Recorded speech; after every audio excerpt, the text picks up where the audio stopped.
Bloody hell. What is the point? Like a broken pencil. Pointless. Are you real right now? Really? Really? No way. Are you real? Are you bloody shitting me? Take a good, hard look at the world around us. It's a world filled with unimaginable horrors.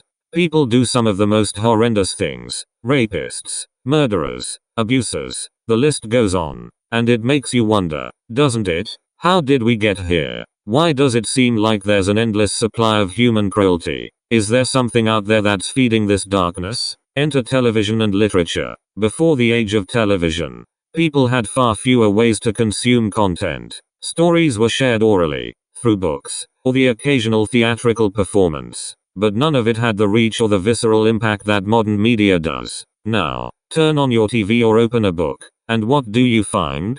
Programs like The Human Centipede. Really? Are you real? Who comes up with this stuff? It's like society has taken a dive into the deepest, darkest corners of the human psyche and decided to set up camp there. Bloody hell. What is the point? Shows and books with grotesque, violent, and depraved content seem to be everywhere. And no shit, Sherlock, there's a significant argument to be made that this sort of media desensitizes people. It normalizes violence and perversion. When people see these things over and over again, they start to lose their shock value. The line between fiction and reality blurs. And before you know it, the things that were once unthinkable start to seem almost normal. Are you real right now? No way. Really? Who writes all these horrible books and scripts? What kind of person dreams up such twisted scenarios? It's a valid question, and one that needs addressing. There's a market for it, clearly. But at what cost? Does consuming this kind of media make people more likely to act out violently? Some research suggests that it might.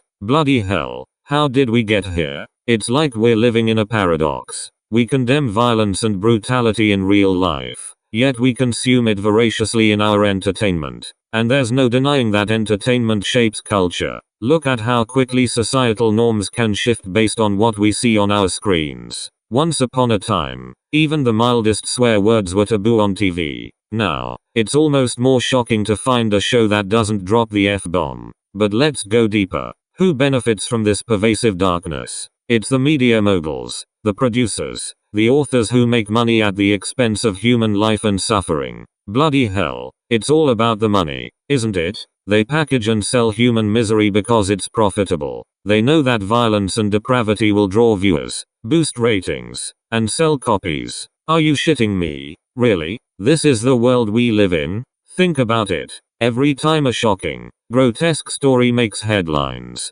it draws attention.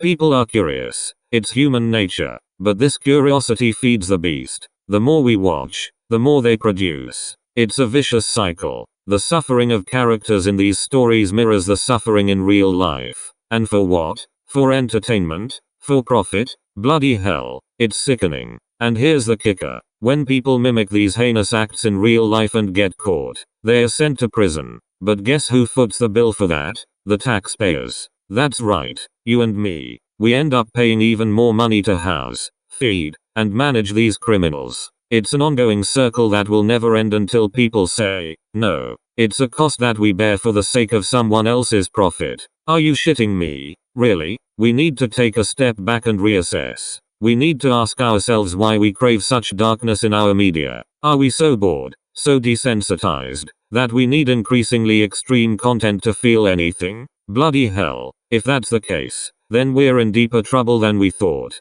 And speaking of deeper trouble, have you ever wondered about the government's role in all this? Are you shitting me? Really? Think about it. The government's fingers have to be in some sort of drug supplying or selling, right? They have a history of shady dealings. I mean, it's not like they're above it. Just look at how the CIA has been implicated in the past. There are stories about how they allegedly showed people on YouTube how to turn cocaine into crack. Are you real? No way. Really? Yes, really. It's almost too crazy to believe, but the evidence is there if you look for it. So, no shit. Sherlock, it's time to make a change. It's time to stop feeding the beast. Let's turn off the TV, put down the book, and start looking for the light. Because if we keep consuming darkness, we shouldn't be surprised when the world starts to look just as dark. Are you real? No way. Really? Yes, really. And it's time to do something about it. The end.